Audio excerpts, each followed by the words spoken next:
Hello everyone, welcome to my YouTube channel GK world.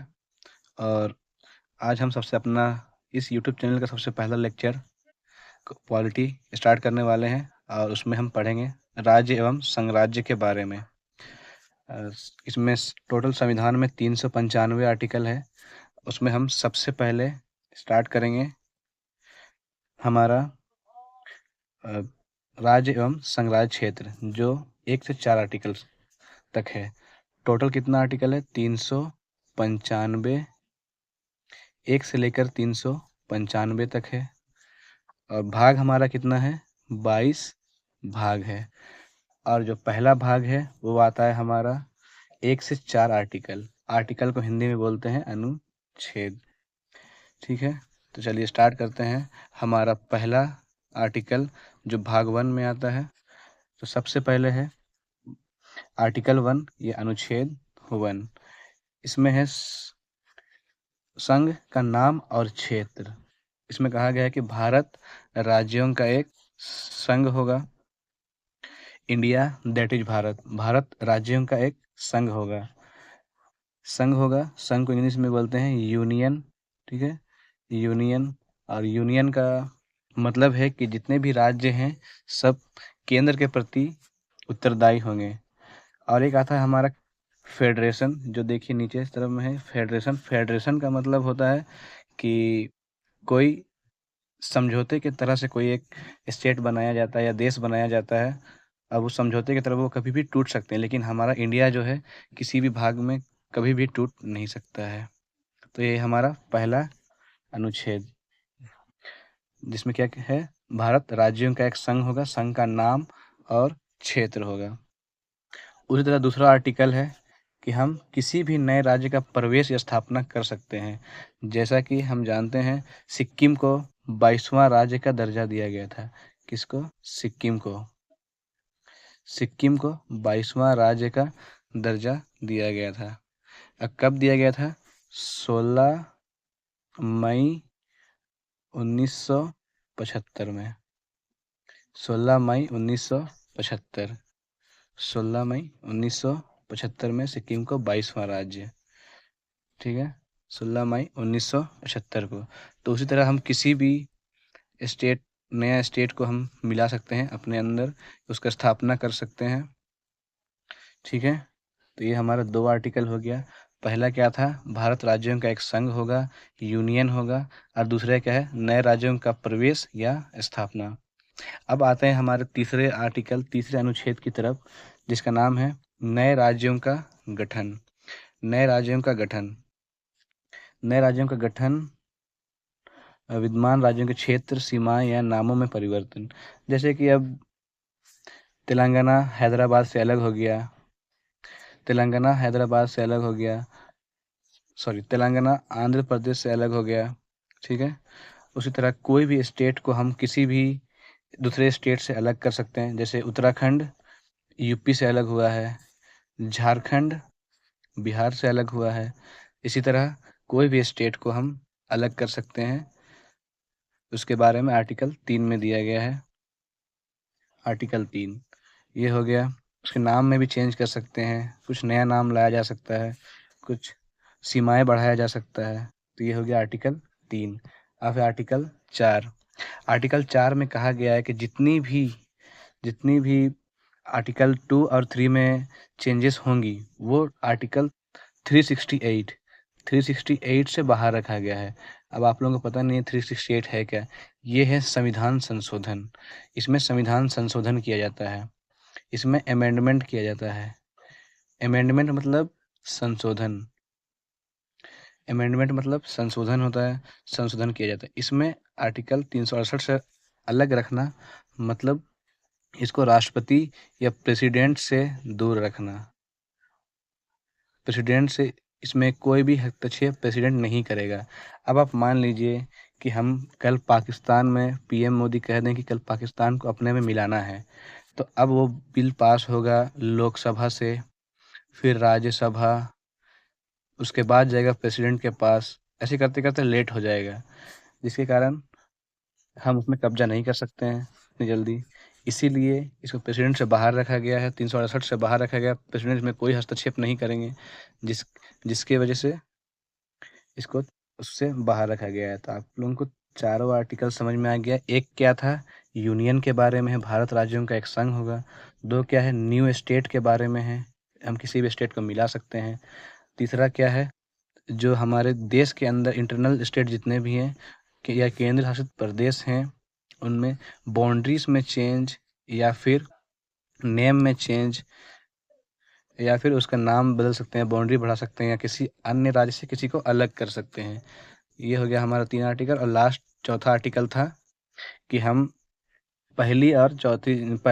दूसरी और तीसरी अनुच्छेद में कोई भी चेंजेस लाने वाले हैं या फिर कुछ करने वाले हैं, उसमें राष्ट्रपति का कोई हस्तक्षेप नहीं होगा। 368 से इसको बाहर रखा गया है।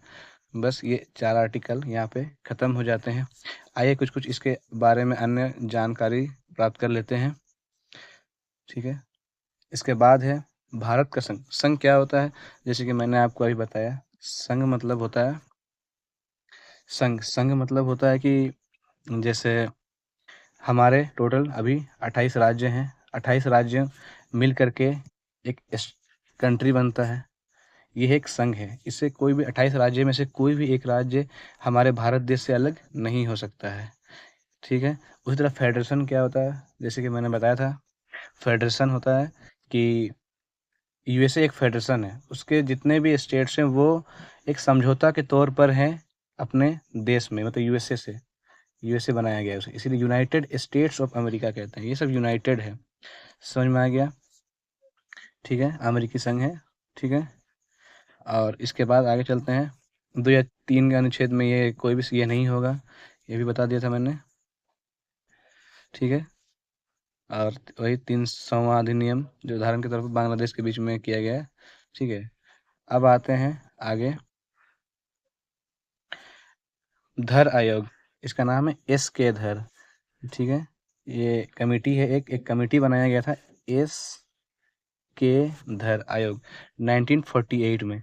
इसे भाषाई कारकों के बजाय प्रशासनिक सुविधा के आधार पर राज्यों का पुनर्गठन।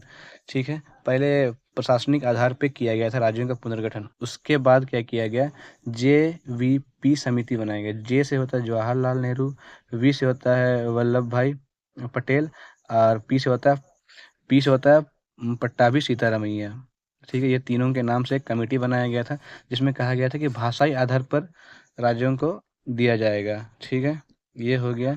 एक एस के धर कमेटी बनाया गया था। पहले राज्य कैसे बनाना है, कैसे बांटना है, जब 1947 में आज़ाद हुआ उसके बाद की बात है।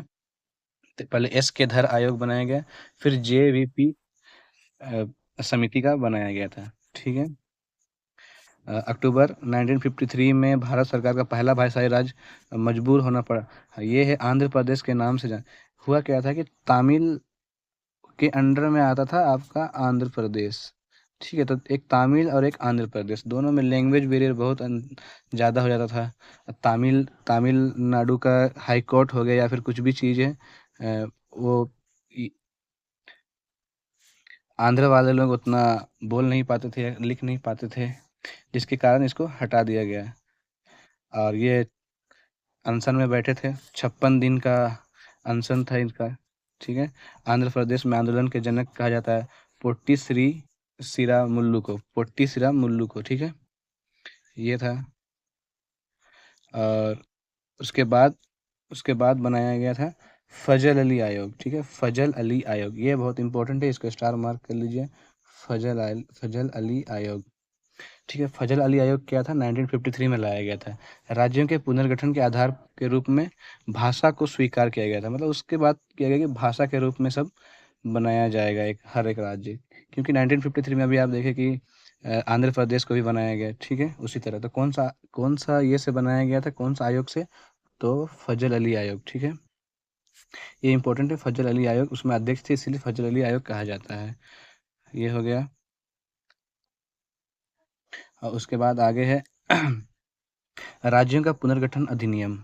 7वें संविधान संशोधन 1956 के तहत 1 नवंबर 1956 को लाया गया था। ठीक है, जिसमें 14 राज्य और 6 केंद्र शासित प्रदेश। तो एक कभी पूछ सकता है कि टोटल कितने राज्य थे, तो 14 राज्य और 6 केंद्र शासित प्रदेश। ठीक है, यहाँ तक कोई डाउट नहीं है। अब आते हैं आगे। ये देखिए महाराष्ट्र, जैसे कि मैंने बताया राज्य थे, उसके बाद कैसे कैसे अभी तक कितने राज्य थे 1956 के बाद बनाए गए राज्य, अभी तक 14 थे, उसके बाद बनाए गए इतने सारे राज्य 14 और 6 केंद्र शासित प्रदेश। ठीक है, और 6 केंद्र शासित प्रदेश। सबसे पहले महाराष्ट्र का विभाजन हुआ भाषा के आधार पर, गुजरात ये बनाया गया। फिर ये देख लीजिए आप जितना भी है, नागालैंड, चंडीगढ़, ये सब याद करना उतना ये नहीं है, बस सिक्किम को याद रखिएगा कि 36वां संविधान संशोधन और ये 22वां राज्य बनाया गया था, 22वां राज्य बनाया गया था। ठीक है, सिक्किम को, ये हो गया। और जम्मू कश्मीर का पुनर्गठन 2019, आप लोगों को सभी को पता है, 2019 को करने के बाद अमित शाह जो ये हैं होम मिनिस्टर, वो लाए थे एक कानून जिसको CAA NRC वो सब के टाइम ही इसको किया गया था, और 370 हटा दिया गया वहाँ से। ठीक है, आर्टिकल 370 स्पेशल राज्य का दर्जा था जो उसको हटा दिया गया। अब आते हैं आगे। ये था हमारा भाग 1। भाग 1 में और कुछ खास है नहीं। ठीक है, अब आते हैं आगे भाग 2। भाग 2 कहाँ से कितना है हमारा? भाग 2 है, भाग 2 है आपका 5 से लेकर के 11 तक, 5 से 11। ठीक है, 5 से 11 भाग 2, 5 से 11, ये आप दिख रहा है 5 से 11। तो सबसे पहला है भाग 2, संविधान के प्रारंभ के समय नागरिकता की, उस टाइम कैसे कैसे नागरिकता मिलती थी। संविधान जब बना था भारत देश का, तो किस किस तरह से नागरिकता मिल रही थी। ठीक है, नागरिकता आपको किस किस तरह से मिल रही थी उसके बारे में है, और नागरिकता की परिभाषा है। ठीक है, ये इसके बाद नीचे दिया गया है कैसे कैसे मिलेगी नागरिकता। ठीक है, नागरिकता या देख लीजिए, जन्म से भारत में जन्मा हो वंश के आधार पर। ठीक है, और क्षेत्र के समावेश, मतलब किसी को हम कब्जा कर लेंगे तो उसमें वो भी, अब तो वो इंडियन कहलाएंगे ना। जिस तरह से मान लीजिए कि कल हम अगर बांग्लादेश को अपने मिला लेते हैं तो वहाँ के सारे नागरिक इंडियन हो जाएंगे, ये हो गया। उसके बाद ये तो हो गया 2 3, 3 तो इजी है। ठीक है, जन्म के आधार पर। ठीक है, उसके बाद जन्म के आधार पर, उसके बाद वंश, अगर आपके माता पिता इस भारत देश के हैं तो आप वंश। ठीक है, और क्षेत्र समावेश, मतलब किसी देश पे अगर हम कब्जा कर लेंगे तो उसके वहाँ के नागरिक भी भारत के नागरिक कहलाएंगे। पंजीकरण मतलब रजिस्ट्रेशन, कोई भारत का अगर नागरिक होना चाहता है तो वो भी मिनिमम 7 वर्ष तक, ठीक है, भारत में 7 वर्ष तक निवास करेंगे, रहेंगे, अपना रजिस्ट्रेशन कराएंगे, तब उनको मिलेगी। और एक है कि प्राकृतिकरण, इसको इंग्लिश में कहते हैं, इसका इंग्लिश अभी नहीं मालूम याद आ रहा है, फिर भी यदि कोई मामले में 3 मामले में संबंधित नहीं हो तो आप, ठीक है, होता 5 ही है। ठीक है, ठीक है, प्राकृतिकरण मतलब कि ऊपर के कोई भी 3 मामले में से कोई 3 मामले संबंधित नहीं है तो वह प्राकृतिकीकरण के अंतर्गत आता है। ठीक है, ये है आपका किस तरह से आपको नागरिकता मिलेगी। और भाग 5 में उसी के बारे में बताया गया है कि आपको नागरिकता की परिभाषा दिया गया है। ठीक है, नागरिकता की परिभाषा। ठीक है, अब आते हैं भाग 6। भाग 6, भाग 6 में क्या है, जो लोग पाकिस्तान से इंडिया आए उनकी नागरिकता है। भाग 6 में क्या है, जो पाकिस्तान से इंडिया आए उसकी, भाग 6 सॉरी, अनुच्छेद 6 में क्या है, आर्टिकल 6 में क्या है, जो पाकिस्तान से इंडिया आए उसकी नागरिकता है। ठीक है, अच्छा, इसमें एक बता देते हैं आपको, एक इम्पोर्टेंट पॉइंट है कि कब से पहले आ जाना चाहिए। जो पाकिस्तान से जो भारत तो आए, लेकिन कब आए, अभी अगर आएंगे तो उनको तो नागरिकता तो नहीं मिलेगी। तो कब तक, तो 19 जुलाई 19 जुलाई 19 जुलाई 1948 से पहले जो आए उनकी नागरिकता के बारे में है। ठीक है, ठीक है। इनको नागरिकता निर्धारित कर दिया जाए कि हाँ ये भारत के नागरिक हैं। ठीक है, मतलब पहले जो गए थे, इससे पहले जो गए थे, सॉरी, इससे पहले जो गए थे उसकी नागरिकता के बारे में है। इससे पहले जो गए थे, ठीक है, वो अगर 26 जनवरी 1950 में आएंगे, उससे पहले अगर आ जाएंगे, जब तक नहीं लागू हुआ है, उसके 26 जनवरी 1950 से पहले अगर आ जाएंगे, संविधान लागू होने से पहले आ जाएंगे, तो उनकी नागरिकता उनको भारत में मिल जाएगी। ठीक है, तो भाग 6 क्या कहता है कि जो पाकिस्तान से भारत आ रहे हैं, ठीक है, कब, जो 19 जुलाई 1948 से पहले कहाँ चले गए थे, पाकिस्तान। ठीक है, वो अगर 26 जनवरी भारतीय संविधान लागू होने से पहले अगर भारत आ जाते हैं तो उनको नागरिकता मिल जाएगी। अच्छा, मान लीजिए अगर कोई बाद में गया है 19 जुलाई 1948 के बाद में गया है, तो उनको कैसे नागरिकता मिलेगी?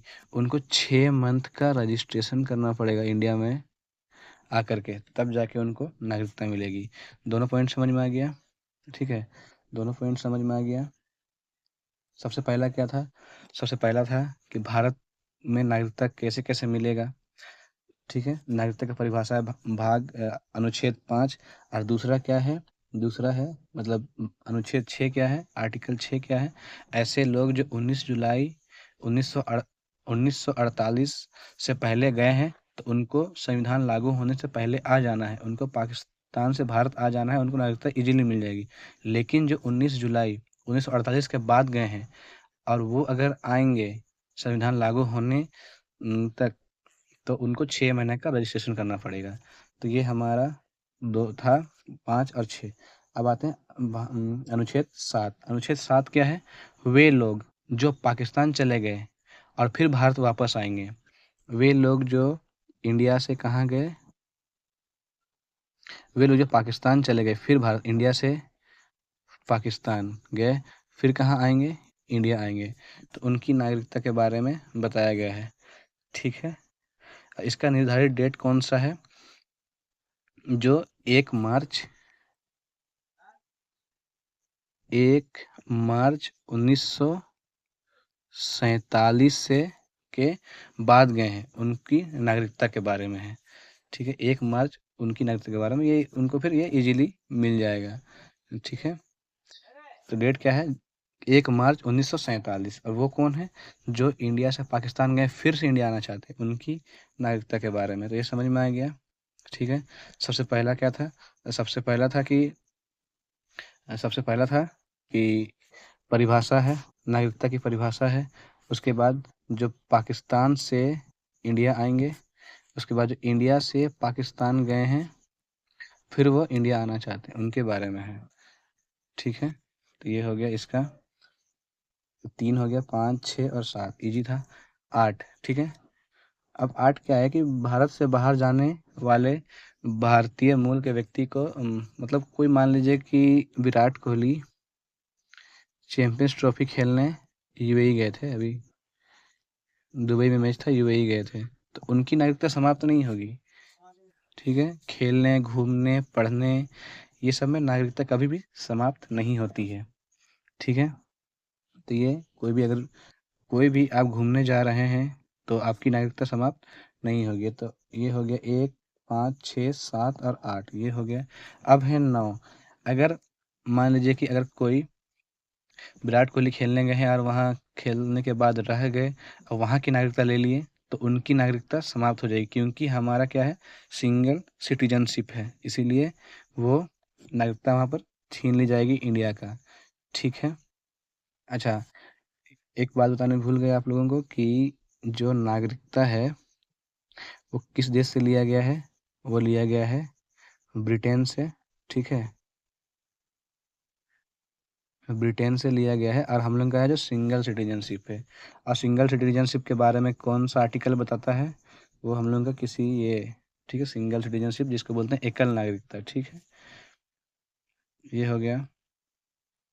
अब आते हैं 10वें, ठीक है, 10 है, ठीक है, 9 तक हो गया, अब 10 है। नागरिकता, अगर आप देश विरोधी काम करते हैं तो आपकी नागरिकता छीन ली जाएगी, ऐसा 10 में कहा जाता है, ठीक है। नागरिकता के अधिकारों की जानकारी, मतलब क्या क्या अधिकार है आपका, देश विरोधी काम करेंगे, देश के खिलाफ काम करेंगे तो आपकी नागरिकता रद्द कर दी जाएगी। और आर्टिकल 11 क्या है, नागरिकता संबंध कानून कौन बनाएगा, संसद बनाएगा। संसद का कौन बनाएगा, होम मिनिस्ट्री, जिसमें अमित शाह गृह मंत्रालय बनाएगा, होम मिनिस्ट्री बनाएगा, ठीक है, होम मिनिस्ट्री बनाएगा, ठीक है। देखते हैं कुछ कुछ और है क्या इसमें, ठीक है। भारत में जन्मे माता पिता में से किसी भी, ठीक है, भारत में जन्मे माता पिता में से किसी भी किसी एक का जन्म भारत में हुआ हो, संविधान लागू होने के 5 वर्ष बाद तक भारत का निवासी होना चाहिए। चलो ये है, भारत में जन्मे किसी भी अब आप देखिए कि अक्षय कुमार अभी तक इंडिया के नागरिकता नहीं लिए, वो कैनेडियन है, ठीक है। तो उनकी वाइफ तो इंडियन है, ट्विंकल खन्ना, ठीक है, उनकी वाइफ तो इंडियन है ना। उनकी वाइफ अगर इंडियन है तो उनके बेटा बेटी या उनके जो भी है बच्चे चाहेंगे तो इंडिया की नागरिकता ले सकते हैं। तो ये वही कह रहा है, ठीक है। संसद को नागरिकता अधिग्रहण समाप्ति तथा नागरिकता से संबंधित अन्य सभी मामलों में संसद कोई भी प्रावधान करने की शक्ति है। और जैसे कि मैंने अभी बताया, आर्टिकल 11 में कहा गया है कि संसद के पास ये शक्ति है कि वो किसी भी, ठीक है, वो किसी भी संबंधित कानून बना सकते हैं नागरिकता के बारे में। आर्टिकल 11 और कौन बनाएगा, तो गृह मंत्रालय बनाएगा, ठीक है, गृह मंत्रालय, ठीक है।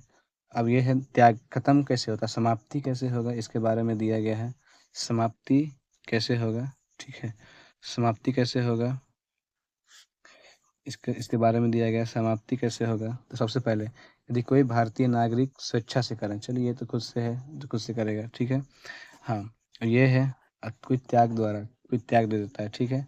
और कोई वंचना द्वारा मतलब होता है पंजीकरण या नागरिकरण के 5 वर्षों के भीतर किसी भी देश में 2 वर्ष तक कारावास में रहा हो, तो लगातार 7 वर्षों तक भारत से बाहर सामान्यतः निवास किया हो, मतलब कोई अन्य देश में, ठीक है, जेल में रहा तो उनकी नागरिकता समाप्त कर दी जाएगी। या फिर वो 7 वर्ष से भारत से बाहर रहा हो तो उनकी नागरिकता समाप्त कर दी जाएगी, ये कहा गया है।